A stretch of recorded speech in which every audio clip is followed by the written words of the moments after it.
Hi guys, and welcome to lesson 8 in this fourth module all about targeting.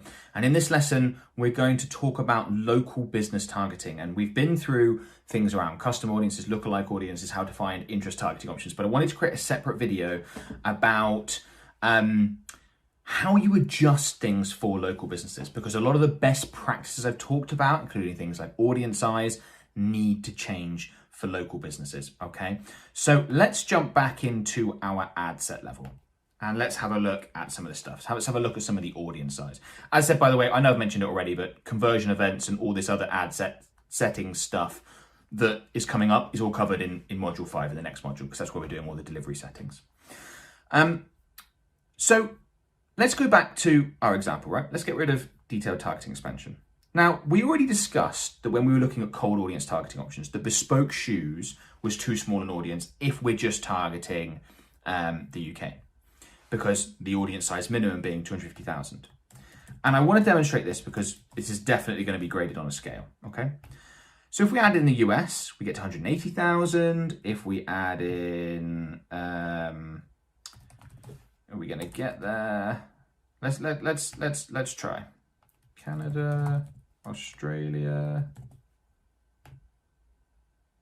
No, need some countries with large populations. Nearly. Okay, there we go. A lot of people in Italy like bespoke shoes. I suppose that's not surprising. Okay, let's say we were going to target these markets. I just wanted to get over the 250,000 mark to show you. Okay, bespoke shoes would be a perfectly fine targeting option to use. Now, bespoke shoes, when we're just targeting the UK, was too small. But by adding in countries, adding in extra location targeting options, we got the audience size up to 300,000, which is large enough. Now, when you're a local business, the same happens in reverse. You discount, you exclude potential targeting options by making your geographical area too small. So let's take these countries out and let's come up with a different option. I remember, let's go back just to the UK as an example. So let's say in the UK, we can't advertise bespoke shoes as too small. But if you remember rightly, we could advertise to Clark shoes, people interested in Clark shoes, assuming we're selling shoes that are similar to Clark shoes here, okay? And that gives us an audience size of 670,000 people. And again, I've got really open here. You might want to have narrower age ranges and things like that, but this is the important number to focus on. Okay, so if we're advertising the whole of the UK, that's fine.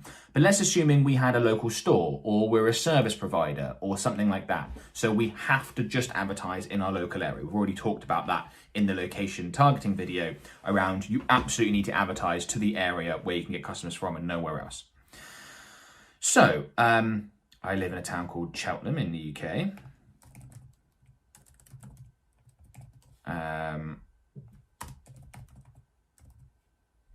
Cheltenham, England.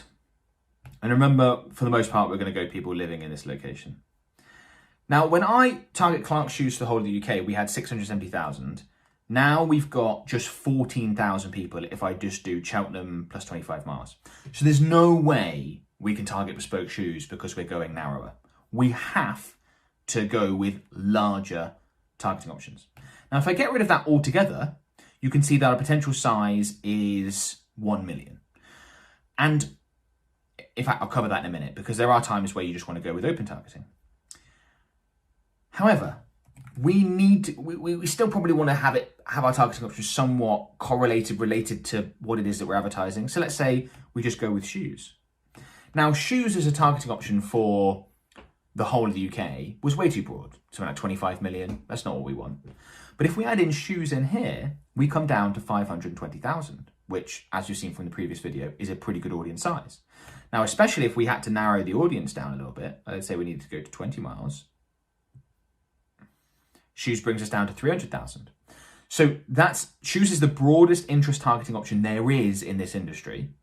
And we're already at 300,000. We don't really want to go beneath that.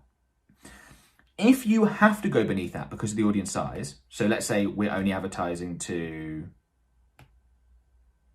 10 miles, we come down to 130,000 interest in shoes, get rid of that.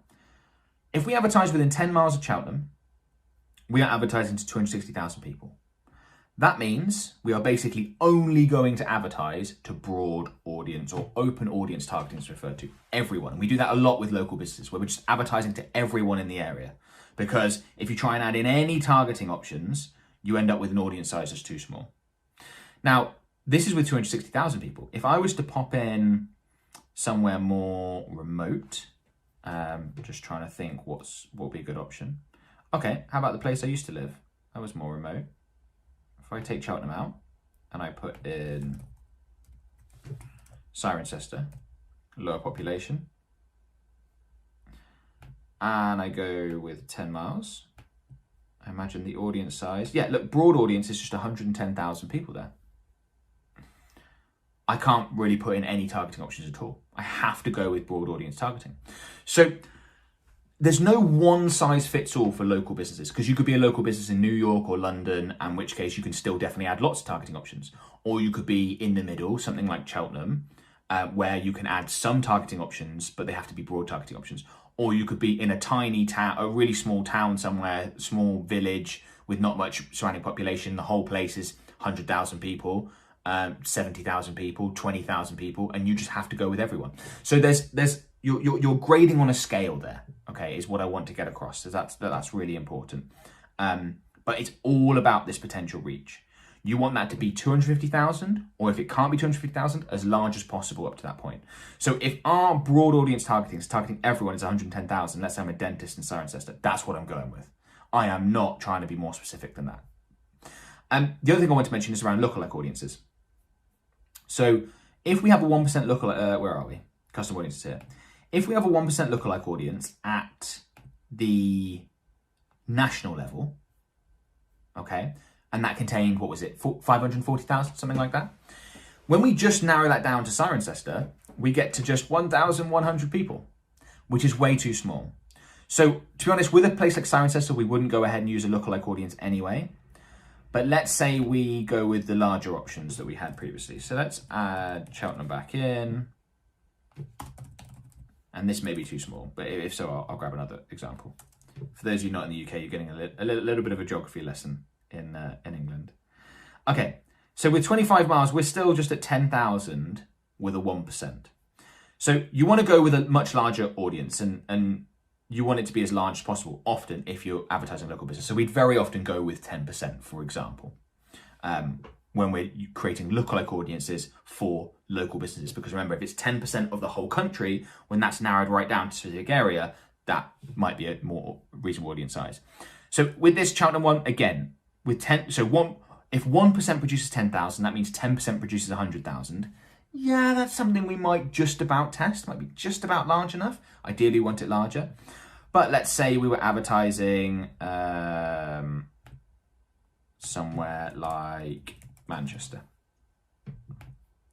Pretty big city and lots of people in the surrounding area. Okay, a 1% produces 70,000 people. So a 10% would produce 700,000 people. So with that, you could go with a 10%. You could go with, say, an 8%, which is going to be 560,000 people. You could go with a 5%. But just if you can get over that 250,000 mark and still be local, then that's absolutely fine. And to do that with lookalike audiences, you're going to want to be larger percentages. But you'll have to work it out. You might have to go in and create your lookalike audience at, say, 6%, then come back out, put in your location targeting, add it in, see what this potential reach comes out at, and then you can make adjustments.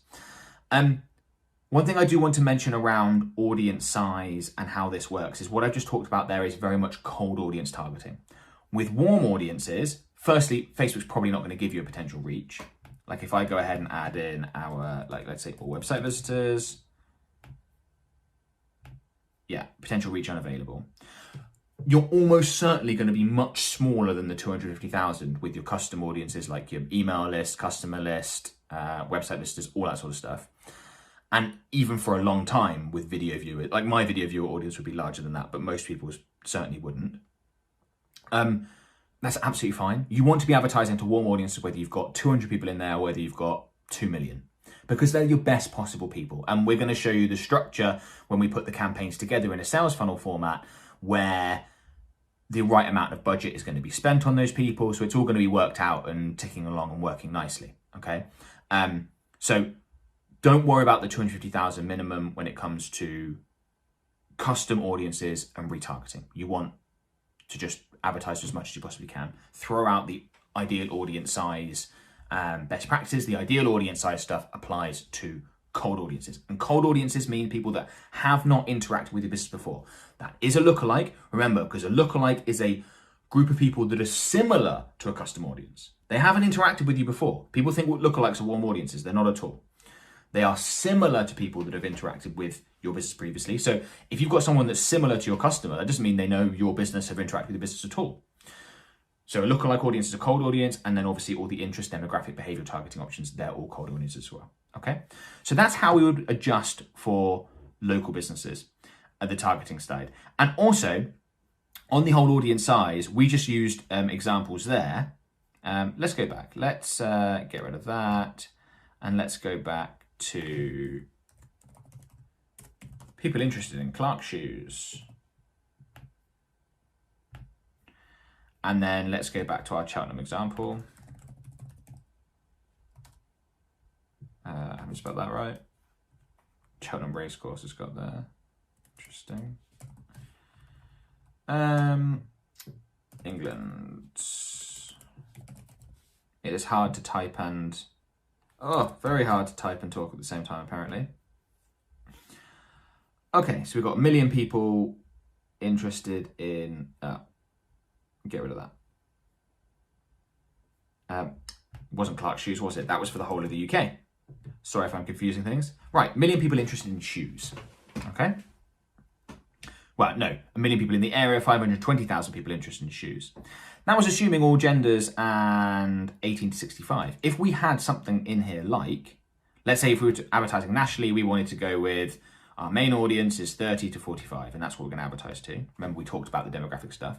Well, that comes us in at 180,000. That's too small. That's too small.